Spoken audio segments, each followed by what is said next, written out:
둘째 날에는 떠남에 대한 이야기를 했습니다. 우리의 삶, 우리의 신, 우리 자신으로부터 우리가 떠날 수 있어야 우리가 하나님을 바라볼 수 있다. 그리고 둘째 날에는 우리가 들어야 될 하나님의 말씀이 무엇인지 깨닫고 돌아오고 감사하는 것에 대한 이야기를 들었습니다. 그리고 셋째 날에는 우리가 깨어져야만 볼 수 있는 것들에 대한 것, 주님을 바라보고 사명을 다시 잡고 공동체를 우리가 얻게 되는 것 되었습니다. 그리고 어제는 우리가 삶 속에서 살아야 되는 그 싸움이 무엇인지를 우리가 배웠습니다. 성결과 순종과 예배의 싸움을 가져야 된다. 이 모든 것들을 해야 되는 이유, 모든 것들을 우리가 담아야 되는 이유는 다름이 아니라 새롭게 되기 위해서, 주님께서 새롭게 하심을 얻기 위해서 우리가 이렇게 해야 된다. 이것을 배웠습니다. 여러분, 말씀드리면서 어떤 마음이셨습니까? 어떤 분들은 다짐이 되고 또 굉장히 마음에 도전이 되셔서 이렇게 해야겠다 마음을 먹으신 분들이 계시지만, 반면에 어떤 분들은 듣고 마음이 되게 무거우신 분들이 있습니다. 이런 거죠. 몰라서 못하는 게 아니라 알아도 못하는 거죠. 이거 뭡니까? 우리 삶 속에서 당장 알지만 해결할 수 없는 여러 가지 삶의 어려움들이 있기 때문에 어떻게 할 수 없기 때문에, 그래서 더 괴로운 거 아니겠어요? 그게 맞는지는 아는데 못하는 거예요. 제자들조차도 거의 비슷한 상황과 비슷한 마음을, 비슷한 생각을 하고 있었다는 건데요. 우리 함께 19절의 말씀을 같이 한번 해보도록 하겠습니다. 시작! 이날 곧 안식 후 첫날 저녁 때에 제자들이 유대인들을 두려워하여 모인 것의 문들을 닫았더니 예수께서 오사 가운데 서서 이르시되 너희에게 평강이 있을지어다. 이 사건이 기록된 시점은 예수님께서 부활하신 후였습니다. 부활의 소식을 듣고, 그리고 부활 전에 예수님께서 부활하신다는 말씀을 듣고서도 제자들의 모습은 두려워하였다. 문을 닫고 있었다라고 이야기를 합니다. 여러분, 예수님이 제자들과 얼마를 같이 보내셨습니까? 길게는 3년 반을 함께 보셨습니다. 오늘날 수많은 제자 훈련을 있죠. 제자 훈련을 또 그레이드를 만들고, 또 레벨을 만들고, 또 프로세싱을 만들고, 뭐 이렇게 해갖고 여러 짧게는 2년, 길게는 3, 4년 이런 과정을 통해서 졸업을 시키는 것들이 있습니다. 근데 그 많은 제자 훈련 중에 최고의 제자 훈련은 예수님이 가르쳐 주신 제자 훈련이 최고겠죠. 그 제자 훈련을 받은 사람들이 바로 예수님의 12명의 제자였습니다. 그런데 그 12명 제자, 예수님과 함께 먹고 자고 예수님의 말씀을 듣고 심지어는 예수님이 행하신 기적을 보고 예수님의 기적에 동참을 하였지만, 그 중에 한 명은 탈락했습니다. 예수님 팔아먹었습니다. 한 명은 일단은 아웃. 그리고 그 나머지 남은 11명 어떻게 됐습니까? 예수님께서 그 모든 것을 함께 하셨음에도 불구하고, 예수님께서 십자가의 의미를 이야기하셨음에도 불구하고 그 끝이 이겁니다. 두려워하고 몸 닫고 숨고, 그리고 자기의 사명을 피하고, 그들이 어떤 마음이었을까요? 자기가 지금 이 모습 이대로가 좋지 않다는 것을 알지 못했을까요? 알았겠죠. 그리고 자기에게 더 큰 사명과 더 큰 해야 될 일이 있다는 것을 몰랐을까요? 알았겠죠. 몰라서 못하는 게 아니라 알아도 못하는 그런 상황이 아니었을까. 근데 이런 상황 가운데서 예수님께서는 그들을 찾아오시면서 제일 먼저 이렇게 말씀을 하십니다. 우리 함께 21절의 말씀을 같이 한번 읽어보겠습니다. 시작! 예수께서 또 이르시되 너희에게 평강이 있을지어다. 아버지께서 나를 보내신 것 같이 나도 너희를 보내노라.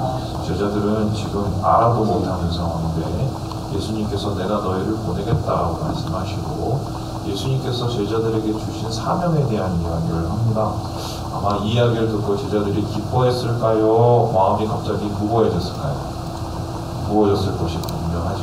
아무리 예수님이지만 좀 있으면 가실 게 또 분명한데, 그럼 우리가 어떻게 나아가서 예수님의 증인이 되고 예수님을 전할까? 그 밖에 나가면 당장 우리를 죽이려고 하고 우리를 쫓는 사람이 가득인데 그걸 우리가 감당하겠어? 알아도 못하는 상황이 있는 겁니다. 그러면 지금 현대 크리스천들, 이 코로나를 겪었던 이 크리스천들의 모습이 거의 비슷하지 않을까?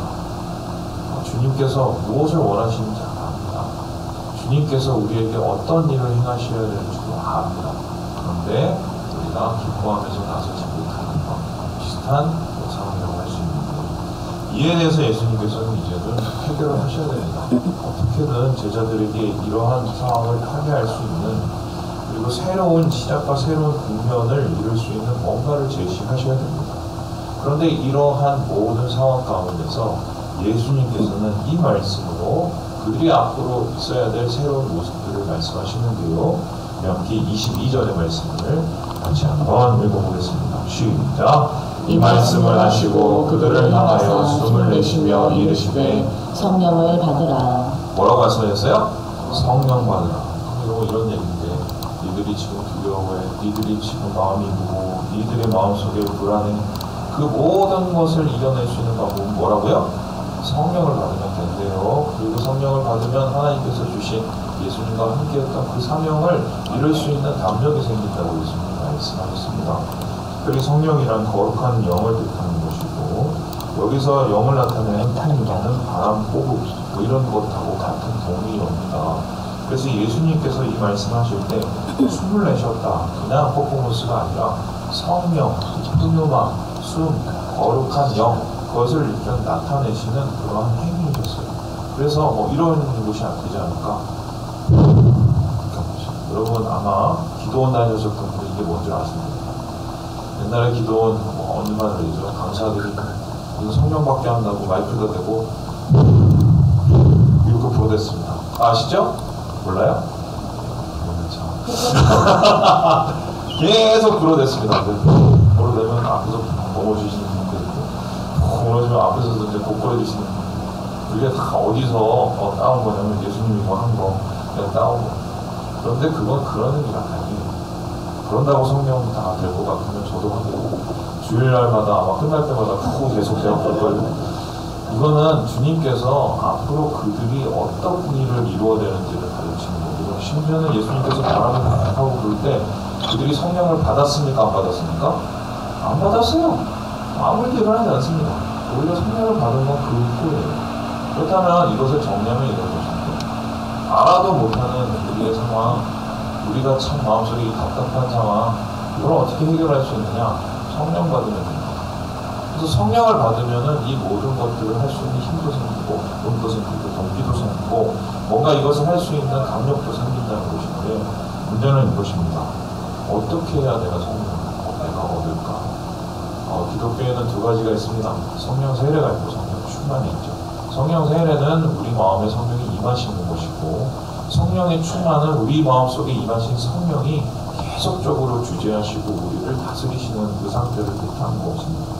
그런데 말씀에서 주님은 우리에게 뭐라고 말씀하냐면 성령을 받을 뿐만 아니라 성령을 어떻게 해요? 충만하라고. 예수 믿는 사람은 성령 충만하라고 얘기합니다. 성령 충만함이라는 것은 무엇이냐면 예수의 영으로 내가 가득 차서 어떤 것이 예수의 영 안에서 행할 수 있다는 것입니다.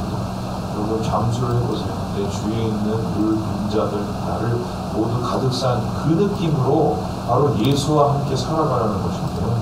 이렇게 살아갈 때 우리가 새로운 삶을 살 수 있겠다라고 주님이 이야기하시는 것입니다.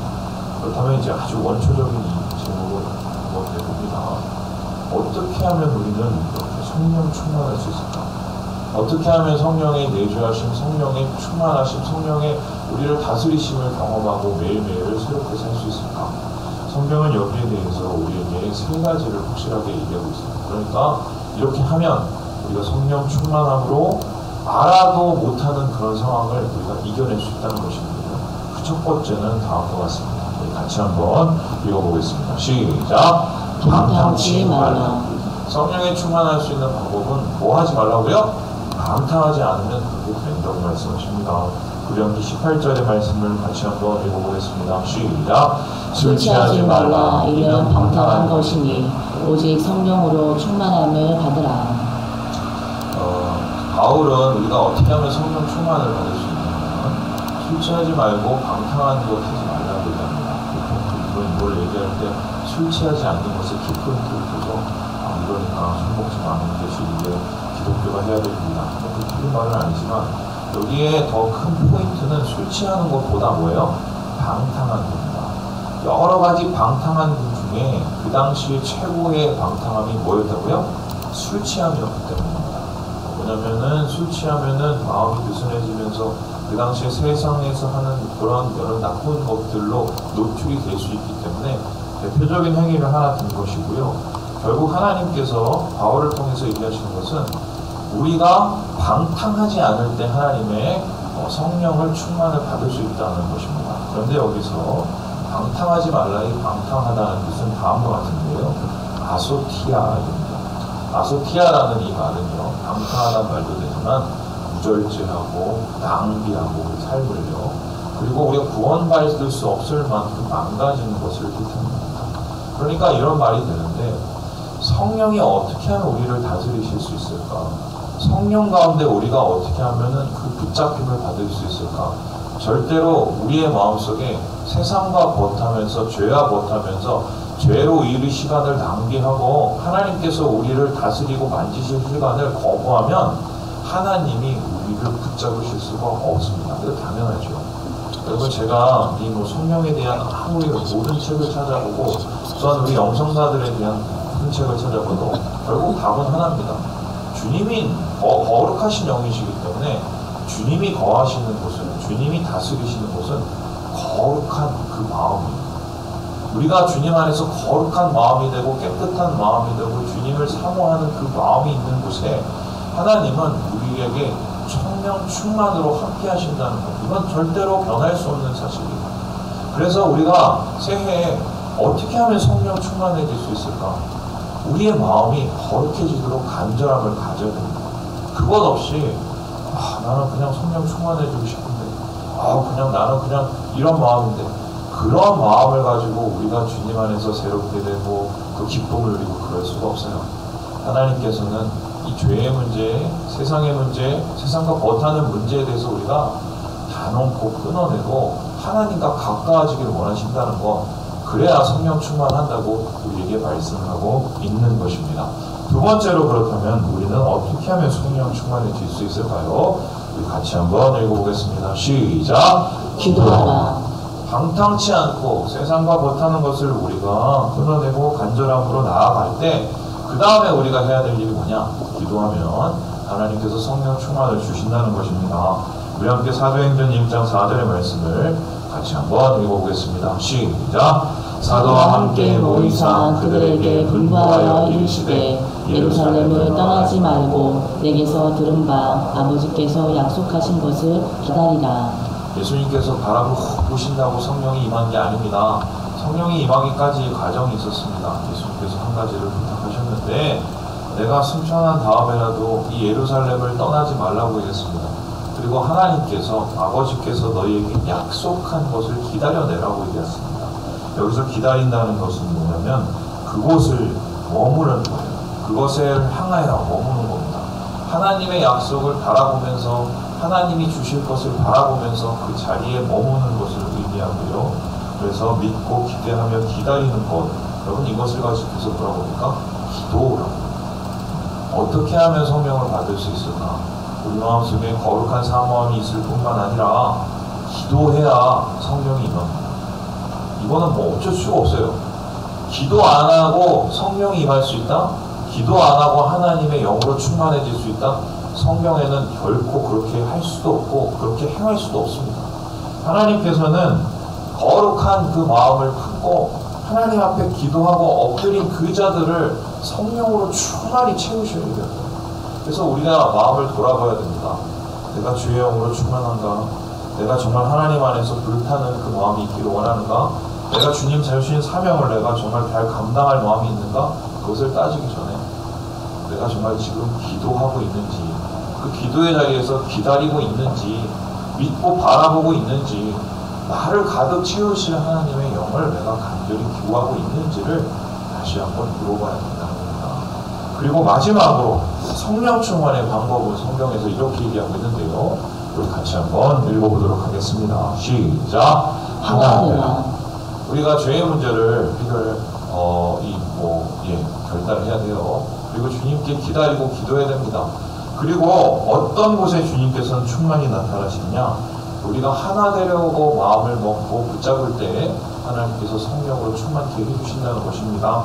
우리 함께 에베소서 4장 3절의 말씀을 같이 한번 읽어보도록 하겠습니다. 시작! 또 안에 매는 줄로 성령이 하나 되게 하신 것을 힘써 지키라.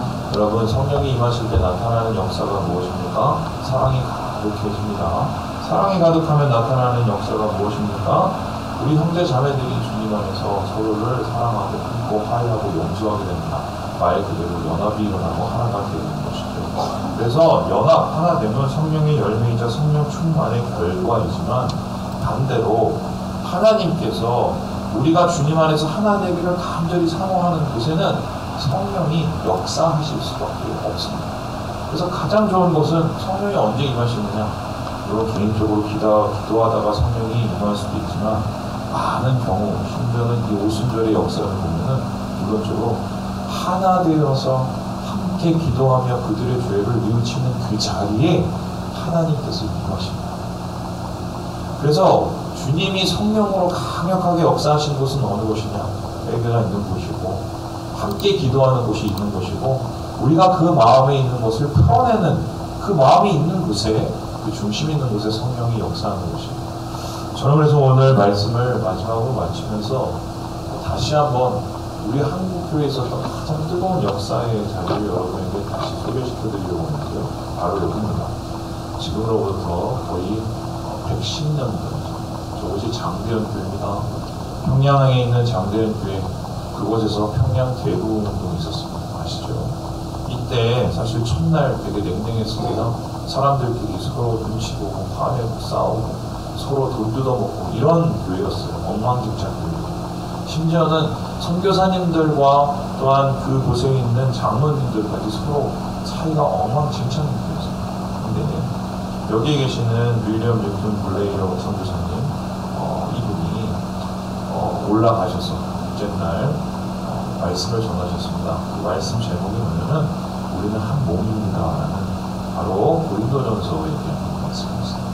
그 말씀을 했었을 때 그게 어떤 일이 일어났느냐, 길선주 목사님이 나오셔서, 당시 목사님이 아니었죠, 장로님이었죠. 자기가 친구, 죽은 친구 돈 대먹은 얘기를 그 후에 김 장로님이 나오셔서 자기가 선교사님들 미워하고 뒤에서 혼담한 얘기를 그러고 나서 어떻게 됩니까? 그 후에 한 사람씩 나와서 자기의 죄를 마구하고 회개할 때 어떤 일이 일어났느냐, 하나님의 회개형이 있는 뜨거운 하늘에서의 무언가가 임했습니다. 이분은 그분들이 그 다음 했던 것이 뭐냐면 서로 용서를 구하는 거였습니다.